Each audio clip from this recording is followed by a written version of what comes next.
So hello everyone, welcome back to the new English session. So today we are here with the 1st June 2026, the new fresh month. So let's start with today's word of the day, winsome. So what does winsome means? Let's go with the meaning of this word. So winsome, just wait. A person who is winsome, the person who is winsome is quite charming in a child like और अ नेव वे. ठीक है, जो person विंजम होता है, the person is quite charming in a child like और अ नेव वे. मुझे एक difference बता दो चाइल्ड लाइक में वर्सेस चाइल्डिश में.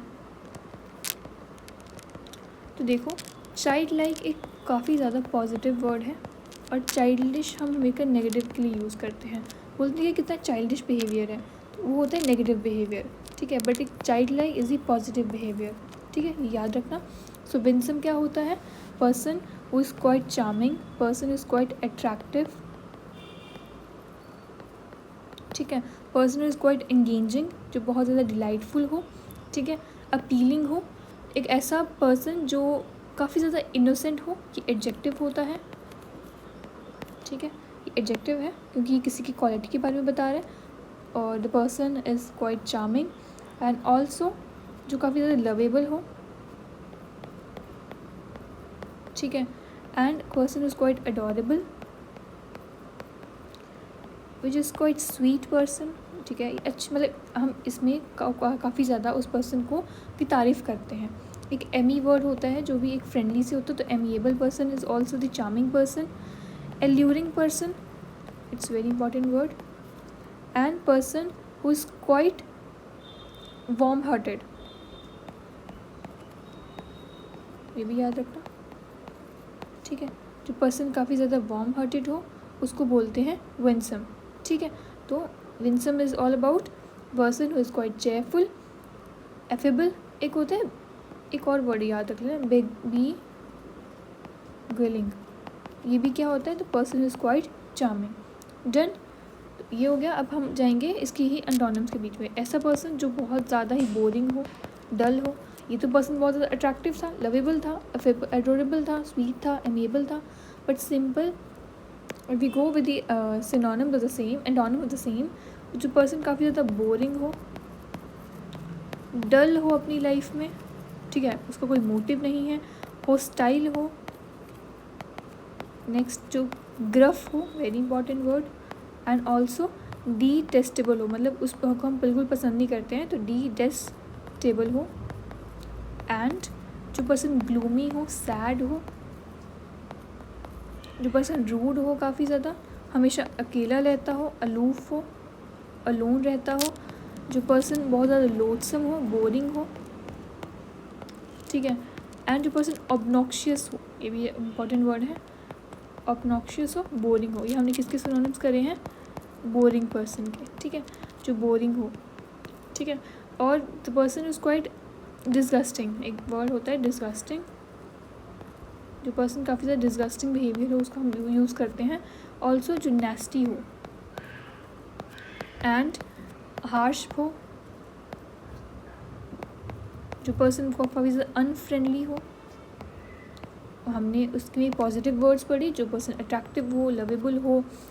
जो पर्सन काफ़ी ज़्यादा अडोरेबल हो, स्वीट हो, एमिएबल हो, एल्यूरिंग हो, वार्म हार्टेड हो, बेगलिंग हो. बट ऐसे पर्सन जो बहुत ज़्यादा बोरिंग होते हैं उनको बोलते हैं hostile, gruff, detestable, gloomy, rude, aloof, unfriendly, harsh, nasty, disgusting, obnoxious and loathsome. एक और वर्ड कर लेना, जो पर्सन रिपग्नेंट हो. ठीक है, हमेशा लड़ाई झगड़ा करता हूँ, मतलब ये हमेशा इसके नेगेटिव वर्ड्स हैं. सारे के सारे वर्ड्स क्या हैं? नेगेटिव वर्ड्स हैं. ठीक है, so this is all about हमारे विंसम का. विंसम का मतलब क्या होता है? विनसम. देखो, विनसम का मतलब होता है जो पर्सन अट्रैक्टिव हो, चार्मिंग हो, डिलाइटफुल हो, अपीलिंग हो. अपीलिंग भी वर्ड याद रखना, अपीलिंग हो. ठीक है, now let's go to the usage in the sentence. तो actor won viewers over with this winsome personality. जो एक्टर था उसने काफ़ी ज़्यादा व्यूअर्स को जीता बिकॉज उसकी जो पर्सनालिटी थी वो क्या थी, वो काफ़ी ज़्यादा विंसम थी। हम ऐसे बोलते कि उसकी जो स्माइल है वो काफ़ी ज़्यादा विंसम स्माइल है, ऐसे भी बोल सकते हैं। हम ऐसे कह सकते हैं कि जो उसकी मैनर्स है वो काफ़ी ज़्यादा विंसम है, दैट्स वाई वो हमेशा अपने दोस्तों की हेल्प करता है when ever the friends needs. या हम ऐसे कह सकते हैं कि एक जो लिटिल गर्ल है उसकी जो इनोसेंस है वो काफ़ी ज़्यादा विंसम है, मतलब वो काफ़ी ज़्यादा फ्रेंडली है, ठीक है, ऐसे कह सकते हैं। ऑल्सो विंसम एक चार्मिंग की वे में हम इसको यूज़ करते हैं, जो पॉजिटिव वर्ड है किसी की तारीफ़ करने के लिए। Person who is quite charm pleasant that they win the hearts of someone और एवरीवन अराउंड हिम, ऐसी आ सकती है। जो हमने किसी का दिल जीतना, मतलब विन करना किसी का दिल, win the heart of someone, so person who is quite charming, ठीक है। This is all about Winsome word. इसको हम ऐसे यूज़ कर सकते हैं, इसको वन वर्ड सब्स्टिट्यूशन में आ सकता है। ऐसा पर्सन बताओ इसको जो काफ़ी ज़्यादा चार्मिंग हो, एंडेयरिंग हो, अट्रैक्टिव हो, डिलाइटफुल हो, तो वो ज़्यादा पर्सन विंसम बोलते हैं।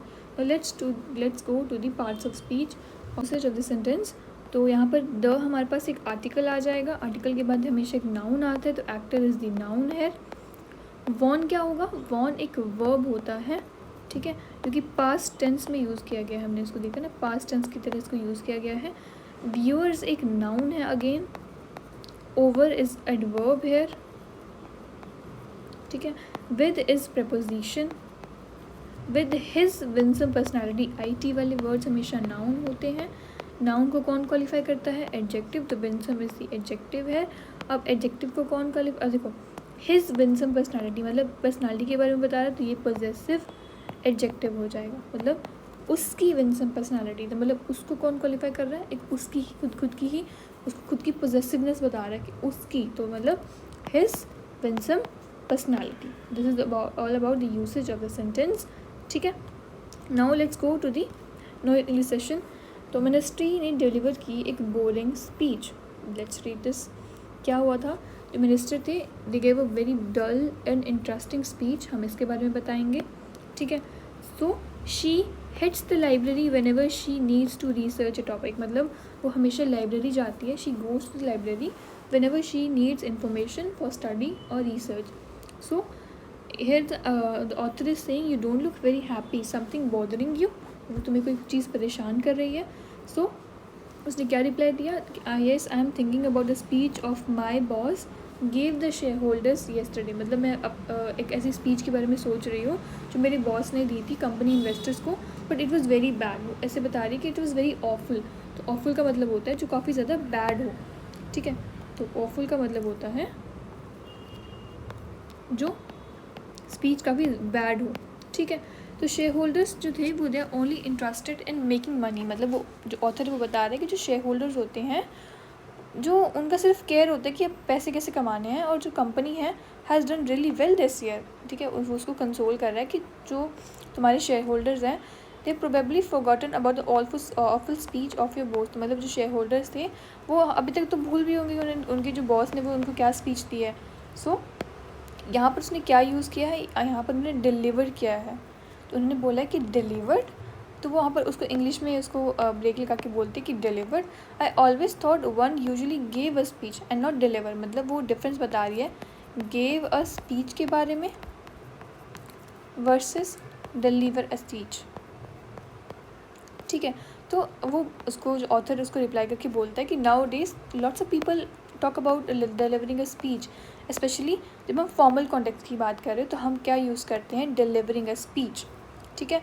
जैसे कि तुम्हारे जो बॉस ने क्या दिया था, so like the speech your boss give the share holders, जो तुम्हारे जो स्पीच जो शेयर होल्डर्स को दी गई तुम्हारे बॉस के द्वारा, तो वो किसने, उन्होंने क्या किया, ही डिलीवर्ड अ स्पीच, ठीक है। तो क्योंकि फॉर्मल कॉन्टेक्स्ट की बात कर रहे हैं, ठीक है, ऐसे ये, और पूरे के पूरे सेंटेंस में उन्होंने बस यही बताया है। तो सिंपली वो ये बता बोल रहे हैं कि जो स्पीच दी गई थी वो हम इसको कोई भी कॉन्टेक्स्ट में यूज़ कर सकते हैं, हम गिव अ स्पीच भी बोल सकते हैं, हम डिलीवर अ स्पीच भी बोल सकते हैं, बट डिलीवर अ स्पीच हम फॉर्मली यूज़ करते हैं, ठीक है। So it was so sultry that I didn't do any of the sighting that I wanted to, how did I spend the time. So this is all about जो उनके बीच में कुछ कॉन्वर्सेशन चल रही है, that is not important, but एक word यहाँ पर मैंशनड है, बता देते उसका मीनिंग क्या होता है। सल्ट्री का मतलब क्या होता है, बेसिकली सल्ट्री का मतलब होता है which is quite, you can say, जो बहुत ही ज़्यादा हॉट और ह्यूमिड हो, हॉट और ह्यूमिड वेदर। ठीक है, उसके बाद बोल रहे हैं कि how tight your T shirt has become, it was fairly obvious that you better start the hitting the gym. मतलब बोल रहे हैं कि तुम्हारी टी शर्ट में जो डाली है वो काफ़ी ज़्यादा टाइट हो गई है, you just start hitting the gym. तो हिटिंग द जिम का मतलब क्या होता है, this is difference between hitting the gym. Basically hitting the gym का मतलब ये नहीं होता कि तुम्हें, it mean start going to gym, इसका मतलब ये नहीं होता है। इसका मतलब ये होता है कि स्टार्ट गोइंग टू जिम